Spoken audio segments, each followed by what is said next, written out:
The tempo in music is the pulse. The pulse is the structure of the phrase. The length, which is not necessarily always symmetrical, is the way you organize the suggested storytelling, since there are no lyrics in solo piano music, for instance.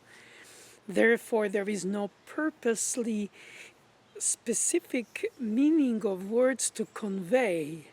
You convey through the composer's chosen intervals, gesturals, leaps of different space, and if it's upward or downward, psychological, suggestive feelings combined to the fact that you quote it in major or minor, or half minor, half major.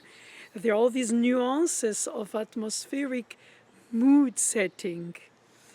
And the pulse, which we call the tempo from the Italian beat, or in French temps, time, is the subdivision of the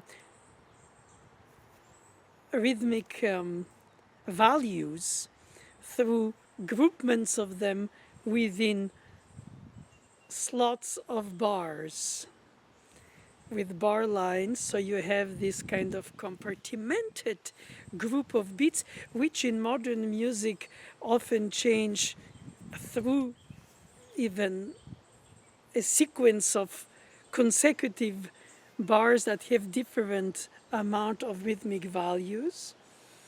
Stravinsky did already that a lot in the 20th century, but for most of the centuries of music written from Western classical tradition, from Renaissance to the late 19th century, the phrasing overlaps bar lines which remain symmetrically, repetitively reproduced, so that visually you have the impression that all the slots are exactly, and they are, even, since they have the same amount of beats. But the phrase structure, where the beat starts, that starts the sentence of the phrasing, could be in the middle of a bar of 4 beats. It could be on the upbeat, which means the 4th beat of the one before. And it can lead towards a certain group of bars, towards the following one. In other words, you hear the music as a free breathing, if I may compare it to prose versus poetry. You don't have symmetries, and you don't have, in other words, it's a free speech.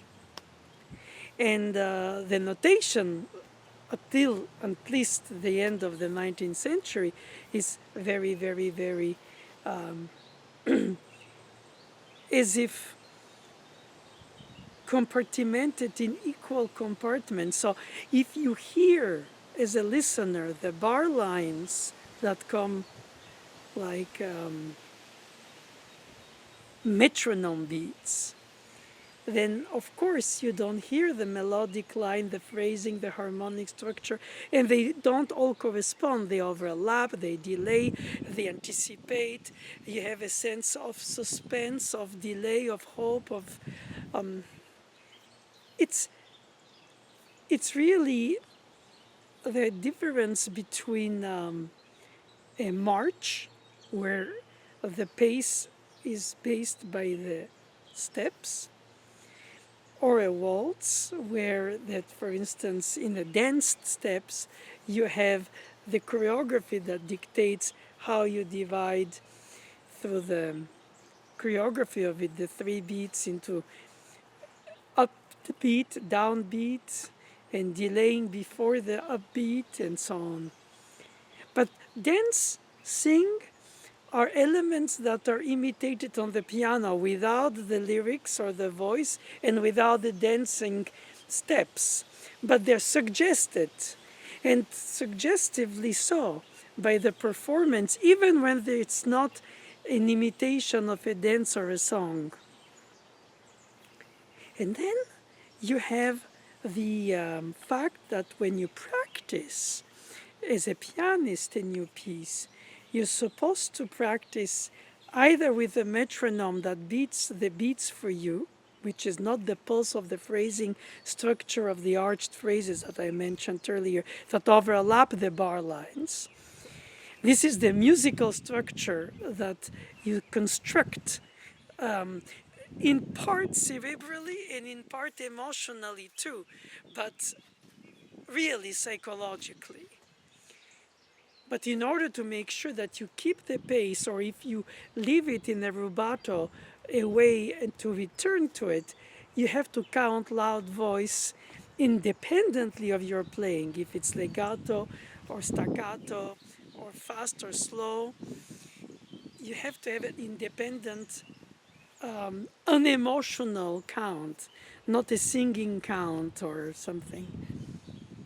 What is in fact a conductor who doesn't play, and the players who don't count, or if they do, they count individually to make sure they keep their place in their individual part of the whole puzzle of this symphonic orchestra's performance, but they need him or her conducting to monitor that they are all on the right beat.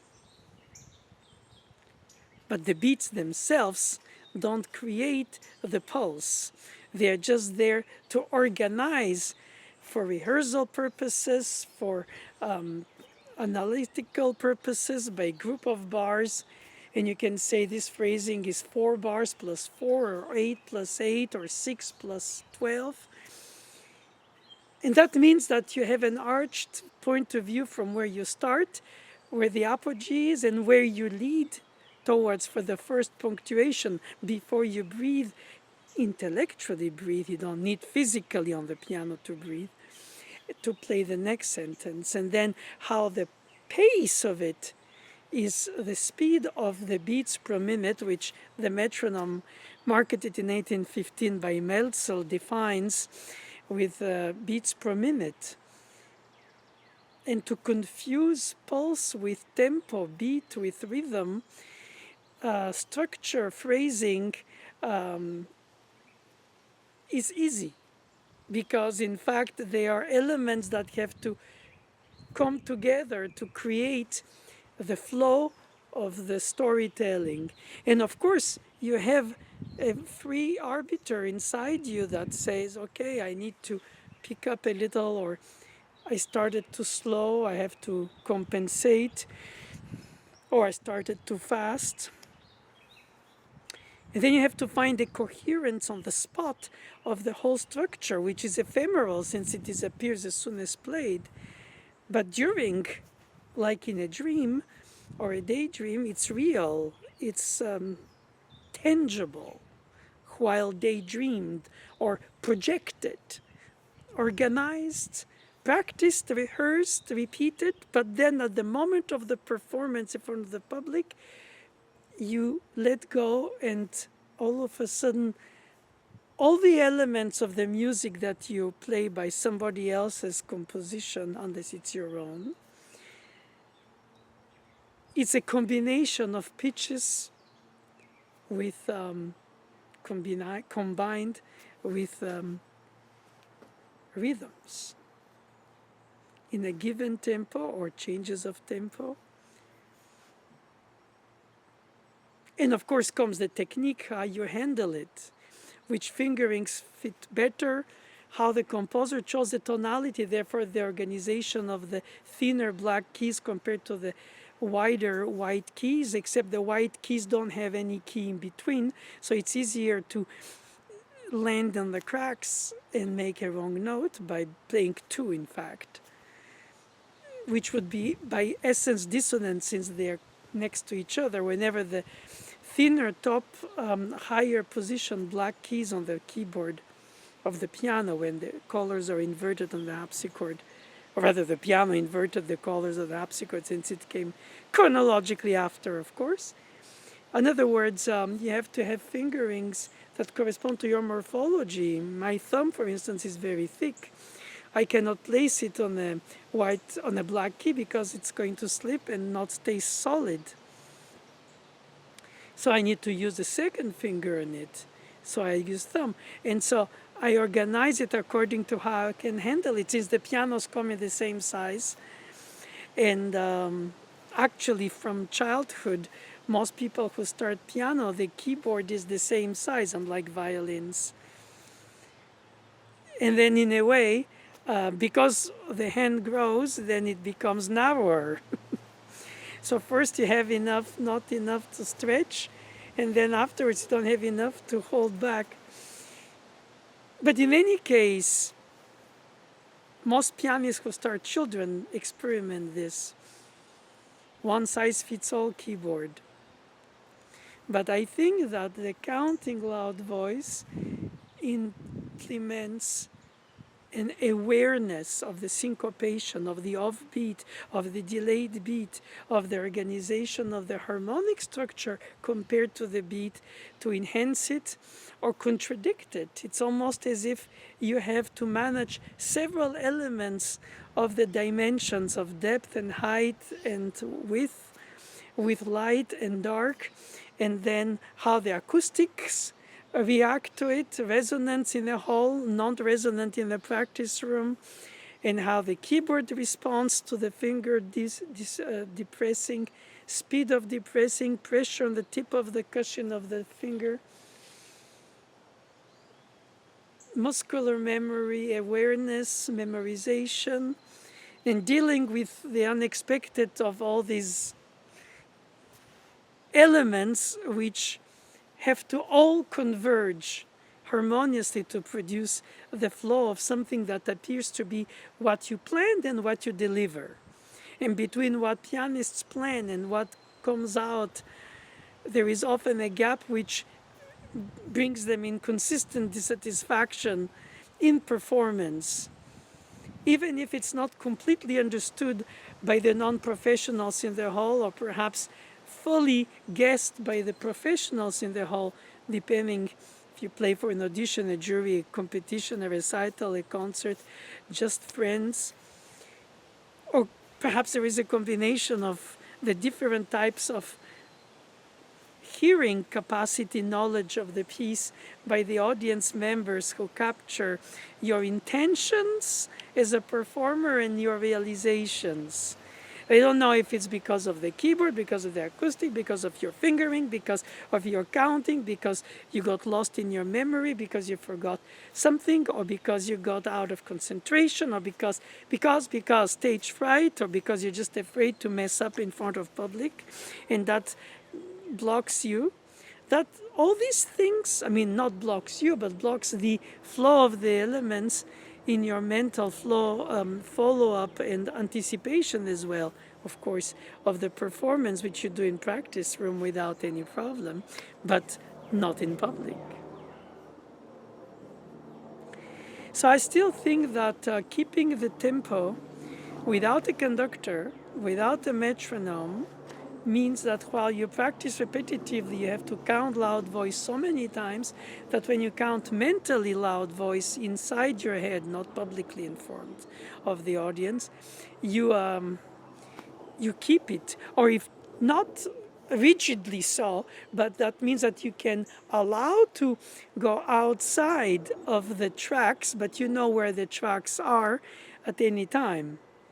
It's a very tragic anecdote that occurred when we speak about counting pulse beats and death in the case of Lully, the Italian-born composer of Louis XIV, the king's son in Versailles in the 17th century,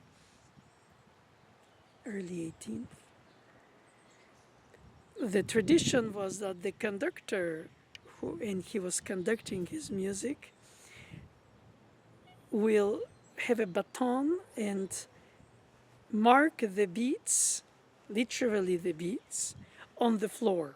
Boom, boom, boom, while the orchestra plays. What today conductors do by beating in the air silently.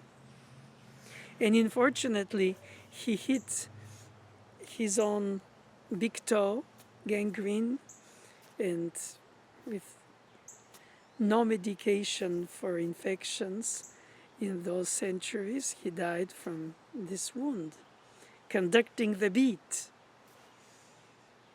So thankfully, when we lose the tempo, or we add a beat, or we forget a beat, when we perform, due to any of the reasons that I enumerated earlier, or any other, no, it's no death, just an extra beat or a lesser beat.